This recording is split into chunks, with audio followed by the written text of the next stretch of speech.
बिस्मिल्लाहिर्रहमानिर्रहीम। नाज़रीन, मैं हूं जावेद बलोच और आज सबसे बड़ी खबर सुप्रीम कोर्ट के हवाले से है। सुप्रीम कोर्ट की जो खबर है वो हिस्ट्री में शायद इससे पहले ऐसा नहीं हुआ और ना ही हमने कभी देखा कि सुप्रीम कोर्ट को तलबी का नोटिस जो है वो जारी किया गया हो। अब पहले पार्लियामेंट वर्सेस सुप्रीम कोर्ट की जो लड़ाई थी वो ज़बानी कलामी थी। यहाँ पे पार्लियामेंट हाउस में तकरीरें हो रही थी, कौमी असम्बली के इजलास में वहाँ से फैसले आ रहे थे, उन फैसलों को तस्लीम नहीं किया जा रहा था। लेकिन अब जो मामला है वो नोटिस पर आ गया है। और नोटिस पहले आपको याद होगा कि कौमी असम्बली के स्पीकर राजा परवेज़ अशरफ की तरफ से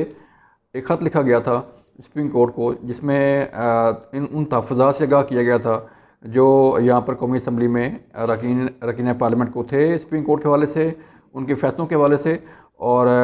जो चीज़ें चल रही थी उसको तहरीरी तौर पर सुप्रीम कोर्ट को आगाह किया गया था। फिर उसके बाद सुप्रीम कोर्ट ने जो है वो उस इजलास की उस मालियाती बिल के हवाले से जो चीज़ें थीं उनका रिकॉर्ड जो है वो तलब किया है। और आज 3 मई को जो सबसे बड़ी डेवलपमेंट हुई है वो ये है कि पार्लियामेंट की कौमी असम्बली की जो पब्लिक अकाउंट कमेटी है, ये एक हाईएस्ट फोरम होता है PAC का, जो मुख्तलिफ़ वजारतों के, जिसमें वजारत दिफा भी शामिल है, पाक फ़ौज भी शामिल है, उनके मुतल्लिक़ जो है वो PAC उन ऑडिट रिपोर्ट्स का जायज़ा लेती है। और उनके प्रिंसिपल अकाउंट ऑफिसर यानी कि जो सेक्रेटरी होता है किसी भी वजारत का, और सेक्रेटरी दिफा के भी को भी तलब किया जाता है यहाँ पे, और वो जवाबदेह होते हैं। आज इसी PAC ने, आज इसी पब्लिक अकाउंट कमेटी ने कौमी असम्बली के इजलास में, कौमी असम्बली के PAC कमेटी का जो इजलास था उसमें आज रजिस्ट्रार सुप्रीम कोर्ट को तलब करने का नोटिस जारी कर दिया है। और ये तलबी का नोटिस 16 मई को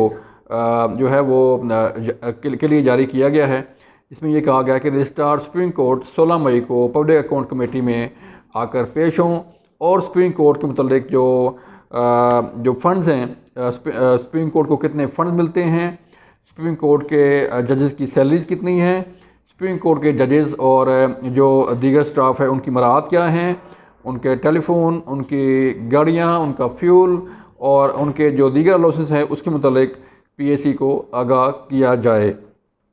16 तारीख जो है वो बड़ी मानी खेज़ है, बड़ी अहम है। आपके इल्म में है कि 14 मई को इलेक्शन की तारीख है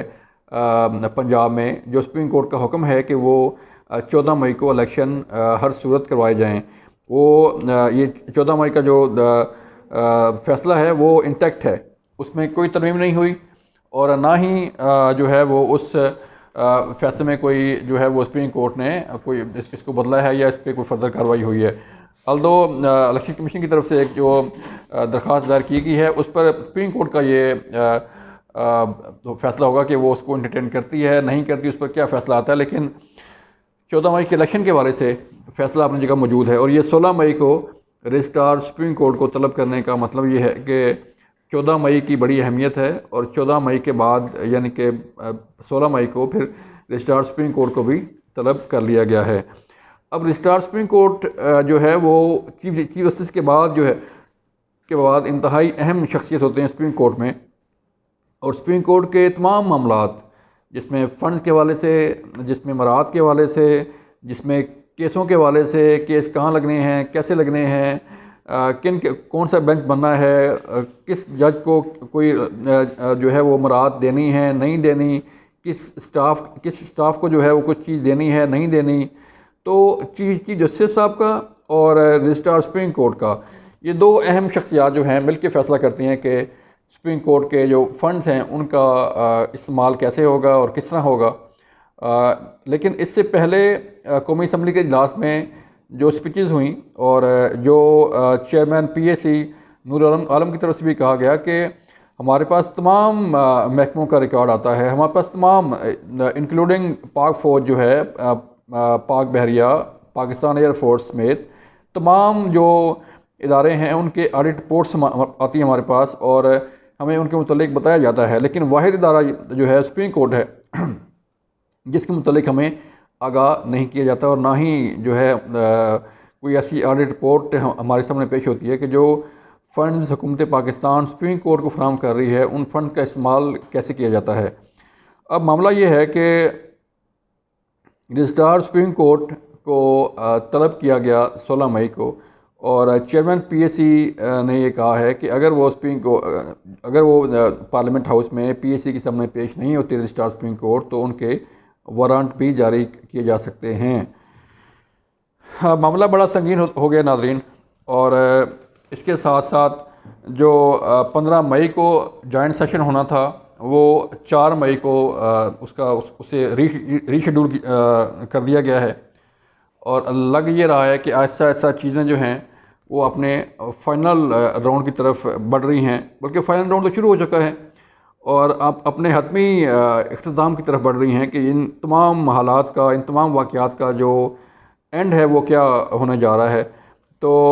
जैसे कहते हैं ना कि ये सारी सूरत हाल का ड्राफ्ट सीन क्या होगा, तो ड्राफ्ट सीन जो है वो अब होने जा रहा है और उसके लिए सिर्फ चंद दिन बाकी रह गए हैं।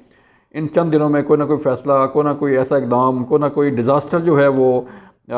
ऐसा हो सकता है जो इस तमाम सूरत हाल का ड्राफ्ट सीन कर दे। अगर रजिस्ट्रार सुप्रीम कोर्ट पेश होते हैं, क्योंकि सुप्रीम कोर्ट की में जो मराहत हैं स्टाफ को, ऑफिसर्स को, और जो जज साहबान हैं, उतनी मराहत जो है वो किसी भी हुकूमत पाकिस्तान के किसी भी अफसर को, किसी भी शख्सियत को इतनी मराहत जो है वो शायद मुयस्सर नहीं है। इसलिए पार्लियामेंट हाउस में, कौमी असम्बली के इजलास में ये चीज़ें बार बार पिन पॉइंट होती रही हैं और ये बार बार चीज़ें उठाई जाती रही हैं कि इतनी मराहत जो है, इतना जो फ़ंड्स का इस्तेमाल है वो कैसे किया जा रहा है। तो अब मामला हिसाब किताब का आ गया है। पहले जो है वो हम देख रहे थे कि सुप्रीम कोर्ट मुख्तलिफ़ महकमों को, मुख्तलिफ़ शख्सियात को, जिनमें ज़्यादातर जो है वो पॉलिटिशियन हैं, सियासतदान हैं, वज़राए आज़म हैं, वज़राए आला हैं, गवर्नर्स हैं और बाकी महकमे हैं, उनके छानबीन के लिए, उनकी तहकीकात के लिए, उनके एहतसाब के लिए जो है फ़ैसले जारी करती थी। लेकिन अब जो है वो पार्लियामेंट हाउस की तरफ से, कौमी असम्बली की तरफ से, कौमी असम्बली की पीएसी कमेटी की तरफ से रजिस्ट्रार सुप्रीम कोर्ट से ये पूछा जा रहा है कि